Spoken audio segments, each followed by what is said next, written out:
I stabbed him in the face, I stabbed him in the legs, I stabbed him in the arms, I stabbed him in the chest. Here's a look at 3 such real-life John Wicks who are considered to be the most dangerous hitmen in the world. Number 1, Richard Kuklinski. I shot him once in the back of the head. Richard Kuklinski, or the Iceman, is perhaps the most fearsome hitman in the history of America. For years of his criminal career, Kuklinski successfully kept his killer identity hidden from his family and pretended to be a family guy in front of them. However, in reality, he was a cold-blooded murderer. So I picked up the phone and he said, kill him. So I shot him. Who would lure people into his trap of lucrative business deals and would later kill them off in order to steal their money. He started off by selling pornographic film tapes during his early 30s, and his first murder came in 1980 when he killed a customer in order to steal his $27,000. After that, it was a never-ending road for Kuklinski. He soon formed a burglary gang in Manhattan and started to rob and murder more people for money. I feel for my family. He often used to freeze the corpses of his victims in order to escape the time of their death. It was because of this reason he was nicknamed the Iceman by the investigating authorities. Kuklinski eventually came under the suspicion of the New York State Police Department, and after a few unsuccessful attempts, he was ultimately caught red-handed while trying to obtain cyanide from an undercover police agent. He was sentenced to a minimum of 60 years in prison in March of 1988. In a 1992 interview, during his sentence, Kuklinski claimed to have murdered over 100 people on several occasions. Oh, an approximate guess, more than 100. After 18 years of imprisonment in 2005, Kuklinski was diagnosed with a rare disease called Kawasaki disease. He subsequently passed away just a year later in 2006.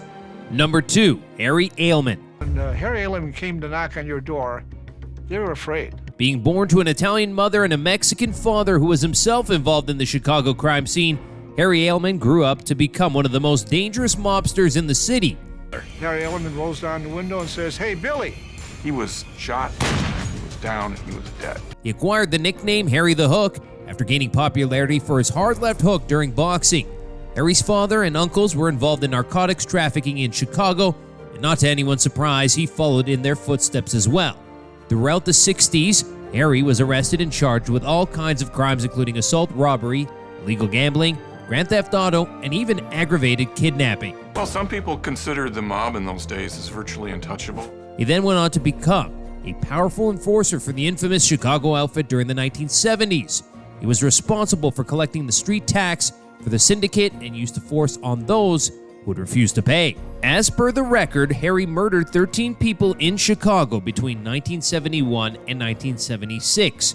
His victims weren't ordinary people, but included powerful mob bosses, police officers, and other mob enforcers.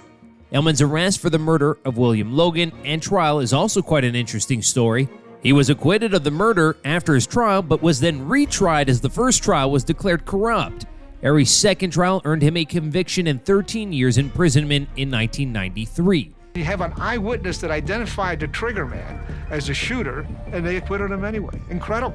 Because of this, he became the first ever person in U.S. history to be acquitted of his crimes, at first only to be convicted in a retrial. Harry Allman died of lung cancer in 2010 in a correctional facility in Illinois. Number 3, Joseph Barboza. I stabbed him in the face, I stabbed him in the legs, I stabbed him in the arms, I stabbed him in the chest. Joseph Barboza, best known by his nickname The Animal, was a former professional boxer who turned into a contract killer for the Patriarca crime family.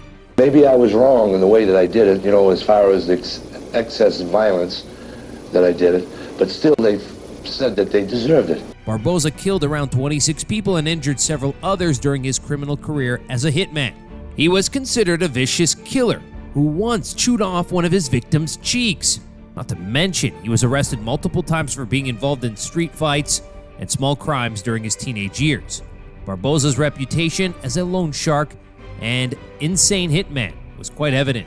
But after differences occurred between him and the Patriarca family, he entered the FBI's witness program in the late 60s. Barboza met his demise in 1976 after he was shot 4 times while walking to his car in San Francisco.